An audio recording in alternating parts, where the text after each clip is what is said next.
बहन जी नमस्कार। सत साहब सर। क्या नाम है आपका? अंजना तिवारी। अंजना जी कहाँ से आए हैं आप? मैं जामनगर गुजरात से आई हूँ। अच्छा ये बताइए कि संत रामपाल जी महाराज से कब जुड़े आप? मैं 20 जून 2013 को मैं संत रामपाल जी महाराज की शरण में आई थी। क्यों जुड़े आप संत रामपाल जी महाराज से? मुझे कुछ ऐसी प्रॉब्लम थी जिसका कोई सॉल्यूशन नहीं था। मेरे शरीर में बहुत ज़बरदस्त प्रॉब्लम थी जिसको ना कोई डॉक्टर समझ पा रहा था क्या है, ना कोई ओझा तांत्रिक समझ पा रहा था। मेरे पूरे बॉडी में पेन होता था, जैसे हजारों सुई चुभ रही है, कोई मुझे नोच रहा है, ऐसा होता था। मैं लगभग 17-18 साल में सोई भी नहीं हूँ। मेरे ऊपर कोई दवा काम नहीं करती थी, कोई इंजेक्शन काम नहीं करता था। मैं डॉक्टरों के पास जाती थी, वो बोलते थे पूरी रिपोर्ट नॉर्मल है, पर समझ में नहीं आता था क्या है। जब मेरा ऑपरेशन चलता था तो डॉक्टर इंजेक्शन देते थे मुझे बेहोश के, मैं बेहोश नहीं होती थी। मुझे नींद के इंजेक्शन देते थे, मुझे नींद नहीं आती थी। मेरी बॉडी पार्ट को सुन्न करने का इंजेक्शन लगाते थे, वो भी मेरे ऊपर काम नहीं करता था। वो पेन किलर देते थे, वो भी मेरे ऊपर काम नहीं करता था। तो डॉक्टर परेशान थे कि इतनी ज़बरदस्त तकलीफ है और कोई इंजेक्शन काम कैसे नहीं कर रहा। हमने अपनी लाइफ में कभी ऐसा केस नहीं देखा। जब हम ओझा तांत्रिकों के पास जाते थे या एस्ट्रोलॉजर के पास जाते थे तो वो बोलते थे ये ग्रह है, वो ग्रह है, ये बीमारी है, वो बीमारी है। फिर कोई मुर्गा मांगे, कोई बकरा मांगे, कोई कुछ भी मांगता था। कोई बोलता था महामृत्युंजय का जाप करा लो, कोई बोलता था काली का जाप करा लो, गया करा लो। हमने वो भी करा लिया, 20 लाख चले गए, पर प्रॉब्लम वहीं की वहीं रही, कुछ भी नहीं हुआ। फिर वो लोग बोलने लगे कि नाटक करते हैं कुछ, मतलब ऐसी प्रॉब्लम बोलने लगे। मतलब सब तरफ से हार गए हम। और जो मुझे ठीक करता था, जो ओझा तांत्रिक, पहले तो बोलता था 100% हम ठीक कर देंगे, पर अगले दिन वो हाथ खड़े कर देता था, बोलता था इनके ऊपर कोई ऐसी शक्ति है, इन्हें ब्रह्मा भी ठीक नहीं कर सकता। बोले जो हम इनके ऊपर से हटाने की कोशिश करते हैं तो वो हमारा जान लेने लगता है। तो ओझा तांत्रिक भी हाथ खड़े कर देते थे। मैं एकदम हताश हो गई। सुसाइड के अलावा मुझे कोई रास्ता नज़र नहीं आता था, पर मेरा बच्चा छोटा था। मैं सिर्फ रोती रहती, यही पूछती थी कि अगर परमात्मा कहीं हैं तो वो हैं कहाँ। इस कलयुग में तो परमात्मा आएंगे नहीं। जिसने जो बोला वो पूजा की। कोई बोलता था दुर्गा जी को मानो, कोई बोलता था हनुमान जी का। जिसने जो बोला उनको मानना चालू किया, पर कहीं से कोई रास्ता नहीं नजर आ रहा था। ये बीमारियाँ कैसे ठीक हुई? मैं संत रामपाल जी महाराज की शरण में जब आई, मुझे किसी ने पुस्तक भी नहीं दी, कुछ भी नहीं। सिर्फ मैंने आत्मा से पुकारा परमात्मा का, और टीवी पे गुरुजी का उस समय आ रहा था। अच्छा आप एक बात बताइए, आपने बोला कि आप जिस भी संत के पास जाते थे तो नाटक करते थे, कोई ठीक नहीं करता था। लेकिन यदि देखा जाए बहन जी, तो आज आप ये कह रहे हैं कि एक ऐसे संत ने आपको ठीक कर दिया जो स्वयं आज जेल के अंदर है, तो लोगों को ये नाटक ज़्यादा लगेगा। आप इस बारे में क्या कहना चाहेंगे? मैं वही बताना चाहूँगी कि जिनके पास हम जाते थे, जो लाखों रुपए लेते थे हमसे, वो तो हमें ठीक नहीं कर पाते थे, और जब नहीं ठीक कर पाते थे तो बोलते थे ये नाटक करें। और गुरुजी जिनके पास मैंने जाके अपनी कोई प्रॉब्लम बताई ही नहीं, मैंने सिर्फ टीवी में सुना था उनको, और मैंने जाके नाम ले लिया, गुरुजी ने आशीर्वाद दिया। मैंने तो अपनी प्रॉब्लम भी नहीं बताई गुरुजी को, सिर्फ घर पर आई, गुरुजी का सत्संग सुनना चालू किया, और जो मालिक ने, संत रामपाल जी महाराज ने जो हमें मंत्र दिया था, बस उसको जपना चालू किया और नियम मर्यादा में रह के भक्ति करनी चालू की। धीरे धीरे करके अपनी प्रॉब्लम साथ में, मतलब थोड़ी थोड़ी करके वो धीरे धीरे करके कम होती चली गई। जब कम होती चली गई तो हमारे अंदर विश्वास आया कि सच्चाई यहीं पर है और परमात्मा यहीं है। लेकिन लोगों को ये विश्वास कैसे होगा कि एक संत है, जेल में है, वो खुद परेशानियों में है, वो आपकी परेशानियों को कैसे ठीक करेंगे? क्या लोगों को ये नाटक नहीं लगेगा? आपके पास क्या प्रमाण है कि आप संत रामपाल जी महाराज जी से नाम लेने के बाद आपकी सारी बीमारियां ठीक हुई है, या आपको बीमारियां थी भी या नहीं थी? लोगों को कैसे विश्वास होगा इन बातों पे? क्योंकि हम 18 साल से हमने कोई ओझा तांत्रिक और डॉक्टर किसी को नहीं छोड़ा। कौन कौन से डॉक्टर को आपने दिखाया? कौन कौन से मेडिकल में आप गए? जैसे मैं फिजिशियन के पास भी गई। कौन से मेडिकल में? दिल्ली एम्स में, और स्वरूप रानी हमारा है इलाहाबाद का, वहाँ पर, और भी बड़े बड़े हॉस्पिटलों में गई मैं। Gynaecologist, neurologist, psychologist, physiologist, physician, सबके पास, किसी के पास मेरी प्रॉब्लम का कोई सॉल्यूशन ही नहीं मिला उन लोग, किसी को भी। तो लोगों को विश्वास कैसे हो कि आप एक ऐसे संत से ठीक हो सकते हैं जो जेल में है? उस संत से नाम दीक्षा लेने के बाद आपकी सारी प्रॉब्लम ठीक हो गई। उन्हें खुद सोचना चाहिए ये चीज़ तो, कि हमें भी क्या जरूरत है कि हम झूठ बोलेंगे। हमें गुरुजी ने कोई हमसे पैसे नहीं लिए और ना हमने उनको कोई पैसे दिया है। हम तो बता रहे हैं कि हम इससे पहले जिनके पास जाते थे, डॉक्टर के पास, इतने टेस्ट करा लिए हमने, हर ओझा तांत्रिक के पास लाखों हमने वहाँ दिया, पर हम वहाँ से ठीक नहीं हुए। और संत रामपाल जी महाराज जिन्होंने हमें पूरा प्रमाण दिखाया कि ये भक्ति सही है, पूरा प्रमाण दिखाया कि वो ब्रह्मा विष्णु महेश कौन है, पूरी सच्ची भक्ति दिखाई, और हमें जो मंत्र दिया हमने उसको सिर्फ जपना चालू किया। हमसे उन्होंने कुछ नहीं कहा, सिर्फ हमने उस मंत्र को जपना चालू किया और हमारी प्रॉब्लम अपने आप सॉल्व होती थी। तो एक बार ये पूरे मतलब जो हमारे जगत के भाई बहन हैं, मेरे ऊपर विश्वास ना करे, एक बार वो मंत्र लेकर जपना तो चालू करे। जब वो इतने लोगों को वो ट्राई कर रहे हैं, तो एक बार संत रामपाल जी महाराज की शरण में आके उन्हें भी ट्राई करें। वो जब वो ट्राई करेंगे तभी पता चलेगा। हमें भी कोई चीज़ को हम पहले ट्राई करते हैं। नहीं, आप इतना जोर क्यों लगा रहे हैं? आप क्यों कह रहे हैं कि संत रामपाल जी महाराज से नाम दीक्षा लो? आपका इंटरव्यू देने का क्या मकसद है? मेरा इंटरव्यू देने का यही मकसद है कि मैं 18 साल से ज़िंदगी और मौत के बीच में झूली हूँ, और कोई मुझे ठीक नहीं कर पाया था। यहाँ तक कि सबने बोल दिया था, हमने लाइफ में ऐसा केस ही नहीं देखा। डॉक्टरों ने भी, ओझा तांत्रिक ने भी, वो भी बोलते थे कि हमारे पास बहुत बड़े बड़े भूत प्रेत वाले आए, पर हमने ऐसा नहीं देखा, ऐसा केस हमने देखा ही नहीं जिसको कि हम ठीक ही नहीं कर पा रहे हैं, और वो चीज़ हमारे ही ऊपर आ जा रही है हमारी जान लेने के लिए।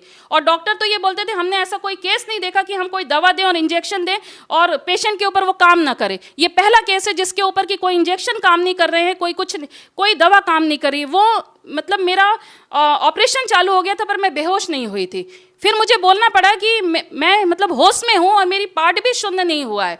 डॉक्टर मतलब इतने हताश हो गए थे कि जैसे मेरा ऑपरेशन पूरा करके वो खुद ही वैष्णो देवी चले गए, कि मतलब अब मेरे को मतलब परमात्मा के ऊपर उन्होंने छोड़ दिया। उस समय डॉक्टरों ने ही, जो साइंस नहीं मानती भगवान को, मेरा ऑपरेशन के बाद वो खुद वैष्णो देवी चले गए। और मैं उनसे ठीक भी नहीं, ऑपरेशन तो मेरा हो गया, पर मेरी प्रॉब्लम वहीं की वहीं रही। फिर भी तो मुझे समझ में नहीं आया कि ऑपरेशन भी हो गया सब कुछ, फिर भी मेरी प्रॉब्लम वहीं की वहीं है। फिर मेरा मतलब वही सुबह उठ के सबको ढूंढना कि आखिर परमात्मा है कहाँ चैनल पे। ऐसे ही देखते देखते न्यूज़ चैनल पे संत रामपाल जी महाराज का आ रहा था। 2013 मार्च में जो आर्य समाजियों ने हमला किया था, वो आ रहा था न्यूज़ में उस समय।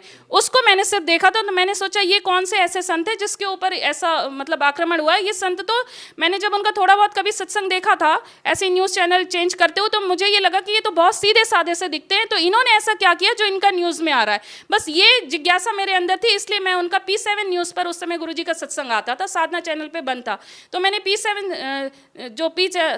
चैनल है उसको लगाया और देखा। उसके बाद मैंने पूरा सत्संग सुना, तो मुझे सत्संग बिल्कुल हटके लगा। जैसे और लोग बताते हैं वो ज्ञान बिल्कुल अलग था, जो मेरे को समझ में नहीं आता। एक अजीब सा ज्ञान है ये तो। फिर मेरा इंटरेस्ट बढ़ता चला गया। फिर मैं रोज उठ के 6:30 बजे शायद आता था गुरुजी का, उस समय 6 बजे या 6:30 बजे संत रामपाल जी महाराज का सत्संग आता था। फिर मैं डेली उसको रूटीन से देखने लगी उसको। फिर उसके बाद मैंने धीरे धीरे उसमें एक्सपीरियंस वालों को देखा।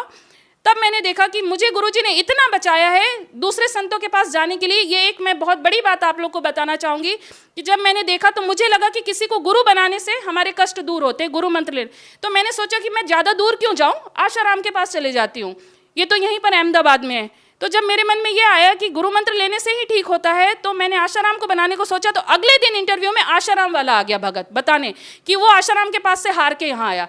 मैंने सोचा ये तो यहाँ से हार के आया। फिर मैंने सोचा क्यों ना राधा स्वामी को बना ले, मेरे पड़ोस में ही थी वो, राधा स्वामी को बहुत मानती थी।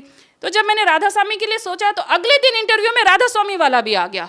उसके बाद मैंने ब्रह्म ऋषि शिव कुमार स्वामी के लिए सोचा। अगले इंटरव्यू में नेक्स्ट दिन ब्रह्म ऋषि शिव कुमार स्वामी वाला भी आ गया बोलने कि वो वहाँ से हार के यहाँ आया। फिर मैंने सोचा अवधूत बाबा शिवानंद जी के बारे में जब मैंने सोचा, नेक्स्ट दिन वो भी आ गया। मेरे लिए एक इतना बड़ा चमत्कार की तरह था कि मैं जिन गुरुओं के लिए सोच रही थी, मालिक संत रामपाल जी मुझे उन सब से बचाते चले जा रहे थे। अगला इंटरव्यू उन्हीं का आता जा रहा था। ऐसा भी तो हो सकता है कि संत रामपाल जी महाराज अपने अनुयायियों को पैसे देकर के या किसी तरह का प्रलोभन देकर के दूसरे संतों के बारे में एक कुप्रचार कर रहे हों, दूसरे संतों की निंदा कर रहे हों। ऐसा भी तो हो सकता है। जी नहीं, संत रामपाल जी महाराज न कोई पैसा देते हैं और न किसी संतों की निंदा करते हैं और न उनके भगत किसी संतों की निंदा करते हैं। ये बहुत बड़ी गलत धारणा है जगत के अंदर। न उनके भगत निंदा करते हैं न संत रामपाल जी महाराज निंदा करते हैं। वो सच्चाई दिखाते हैं, और उनके भगत भी जो जगत वालों के पीछे सिर्फ हमारे गुरु जी संत रामपाल जी महाराज जी की सच्चाई जो वो दिखा रहे हैं उसका प्रमाण लेकर ही घूम रहे हैं, वो भी निंदा नहीं कर रहे हैं। ये जगत सोचता है निंदा कर रहे हैं, पर वो भी निंदा नहीं कर रहे हैं। उनके भगत भी बहुत भलाई का काम कर रहे हैं।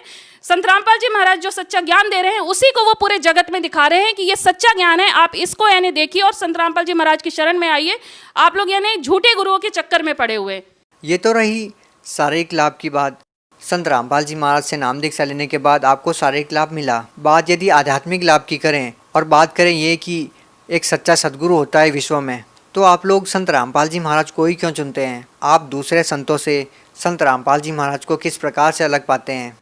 क्योंकि दूसरे संतों ने हमें मतलब ये आध्यात्मिक ज्ञान दे ही नहीं पाए। वो सृष्टि रचना भी नहीं बता पाए, वो ब्रह्मा विष्णु महेश के माता पिता भी नहीं बता पाए, दुर्गा जी के पति कौन है, उन्होंने हमें कोई ज्ञान दिया ही नहीं ऐसा जिससे कि हम विश्वास करें। और संत रामपाल जी महाराज पूरा मतलब पूरी एक एक टॉपिक पूरा दिखाते हुए हमको पूरा ज्ञान करा रहे, और वो भी पूरे शास्त्र खोल के हमें, वेद कुरान बाइबल गुरु ग्रंथ साहिब पूरे खोल के हमें दिखा रहे हैं सच्चाई। बाकी कोई गुरु ये नहीं करते हैं। बिल्कुल सही बात है आपकी। और लाखों धर्मगुरु हैं, लोगों को ये डिसाइड करना मुश्किल हो गया है कि कौन सही है और कौन गलत। प्रैक्टिकल करके लोगों को पता चल रहा है कि कौन सही है और कौन गलत। जैसा कि आपने प्रैक्टिकल किया और पाया कि आपको जो शारीरिक परेशानियाँ थी वो संत रामपाल जी महाराज से नाम दीक्षा लेने के बाद ठीक हो गई। इसी प्रकार से संत रामपाल जी महाराज से लाखों लोग जुड़ रहे हैं जेल में होने के बावजूद, और संत रामपाल जी महाराज के जो फॉलोअर्स हैं वो बढ़ते जा रहे हैं। यदि आपसे बात करें अन्य अनुभवों के बारे में, तो आपको संत रामपाल जी महाराज से नाम दीक्षा लेने के बाद और क्या क्या लाभ हुए हैं? और लाभ जैसे ये हुए हैं कि पहले मेरे हस्बैंड हाई पोस्ट पे हैं, डीजीएम की पोस्ट पे, लाखों की तनख्वाह उनकी है, पर मैं जो तकलीफ झेल रही थी उसमें हमारे घर में 1 रुपए भी नहीं होते थे, क्योंकि जितनी तनख्वाह थी उसका डबल हमारा हर महीने ओझा तांत्रिकों के पीछे जाता था। और जब से मैं संत रामपाल जी महाराज की शरण में आई हूँ, मेरा 1 रुपया नहीं गया। आज 4 साल हो रहे हैं लगभग, मैंने कोई दवा भी नहीं खाई है, कोई भी नहीं। इवन मुझे सर्दी खांसी और बुखार भी नहीं होता है। अच्छा, आप ये बताइए कि एक संत जेल में है, वो अपने शिष्यों को इतने सारे लाभ कैसे दे रहा है? लोगों को इतने सारे लाभ कैसे हो रहे हैं? जिसको देखो किसी का नशा छूट जाता है, किसी को आर्थिक लाभ हो रहा है, किसी को शारीरिक लाभ हो रहा है। संत रामपाल जी महाराज ऐसी कौन सी दवाई देते हैं जेल में बैठे बैठे कि लाखों लोग उनसे जुड़ रहे हैं और लाखों लोगों को लाभ भी हो रहा है? संत रामपाल जी कोई दवाई नहीं देते हैं, वो तो गुरुजी जो मंत्र दे रहे हैं, जैसे हम जिसको ढूंढते चले आ रहे हैं कि अगर हमसे कोई गलती हुई है, कोई पाप हुआ है, जैसे हमारा बच्चा कोई गलती करता है हम उसे माफ करते हैं, तो हमसे अगर कोई पाप हुआ तो वो परमात्मा के पास भी जरूर हमारे पाप कर्मों को काटने का मंत्र होगा। गुरुजी वही मंत्र हमें देते हैं जिससे हमारे सारे वो गलत जो काम है, विकार, वो दूर होते हैं, हमारे पाप भी कटते हैं। अच्छा, आप बात कर रहे हैं कि नामदान की। संत रामपाल जी महाराज से नाम दीक्षा कैसे ले रहे लोग जबकि वो जेल में है? आज संत रामपाल जी महाराज ने हर डिस्ट्रिक्ट में नामदान केंद्र खुलवा दिया है। संत रामपाल जी महाराज की का ये जो ज्ञान समझता है, उसके बाद वो अपने नामदान सेंटर पे अपने डिस्ट्रिक्ट में पता करके वहाँ जाके नाम उपदेश ले सकता है। संत रामपाल जी महाराज के बारे में आप क्या संदेश देना चाहेंगी? मैं सभी अपने जगत के भाई बहनों से यही बोलना चाहूँगी कि जैसे आप हर चीज़ ट्राई करते हो, एक बार आप संत रामपाल जी महाराज को भी ट्राई करके देखिए। उनकी पुस्तक ज्ञान गंगा पढ़िए, उसमें यानी सच्चाई देखिए। आप जो अपने जो भी पूजा पाठ करते हो, देवी देवताओं को मानते हो, आप एक बार सिर्फ शास्त्रों में लिखा है कि कलयुग केवल नाम आधारा, सुमर सुमर नर उतरे पारा। तो जब हमारे शास्त्रों में ही लिखा है कि कलयुग में भक्ति इतनी आसान होगी कि नाम सुमरन से इंसान पार हो जाएगा, तो फिर ये लाखों मंदिर क्यों बने हुए हैं? यहाँ क्यों लोग जा रहे हैं? क्यों लोग बद्रीनाथ केदारनाथ जा रहे हैं जब हमारे शास्त्रों में ही प्रमाण है? जब हमारे शास्त्रों में ही प्रमाण है, ये पंडित ही हमें बोलते हैं कि बहुत खुशनसीब है वो जिन्हें मनुष्य जन्म मिलता है। मनुष्य जन्म के लिए तो देवी देवता भी तरसते हैं। तो यहाँ पर ही आप अपना कॉमन सेंस यूज कर लीजिए कि जो देवी देवता भी मनुष्य जन्म पाने के लिए तरसते हैं, तो उन देवी देवताओं की पूजा करके हम कहाँ जाएंगे? देखिए, आप एक एजुकेटेड महिला हैं। एक लास्ट पर्सन आपसे जानना चाहेंगे कि आपका जो ज़्यादातर फोकस होता है वो हिंदू धर्म के ऊपर होता है। क्या आप लोग हिंदू धर्म के खिलाफ कोई साजिश तो नहीं रच रहे? जी नहीं, ये हमारे संत रामपाल जी महाराज का ये जो भी प्रचार है, ज्ञान का जो सच्चाई है, वो किसी धर्म से रिलेटेड है ही नहीं है। ये तो उनके उसमें ही लिखा हुआ है कि जीव हमारी जाति है, मानव धर्म हमारा, हिंदू मुस्लिम सिख ईसाई धर्म नहीं कोई न्यार। हम सिर्फ ये कह रहे हैं कि हमारे धर्म ग्रंथों में जैसी पूजा पाठ लिखी है, बस हमें उसी तरीके से करनी है। और संत रामपाल जी महाराज भी हमारे जो धर्म ग्रंथों में लिखा है उसी के अनुसार हमें भक्ति करा रहे हैं। बहुत बहुत धन्यवाद। सच है।